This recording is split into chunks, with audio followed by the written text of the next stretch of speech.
Hey guys, welcome back to my channel. In today's video, I'm going to show you how to claim free games from Epic Games.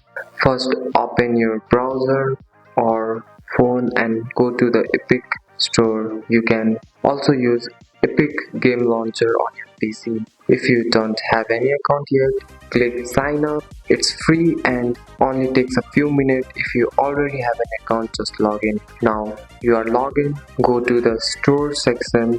Scroll down and look for the free game area. When you see a game that says free, click on it, then press the get button. Our checkout page will open, but don't worry, this price will be 0.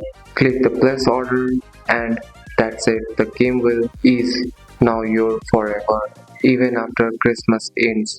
Next, open your library. You will find the game there ready to download and play anytime.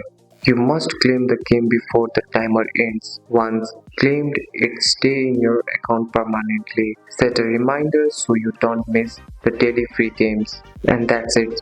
That's how you claim free game from Epic Games this Christmas 2026. That's all for today's video guys. If you found this video helpful, drop a like and subscribe for more videos. Thanks for watching. See you in next one.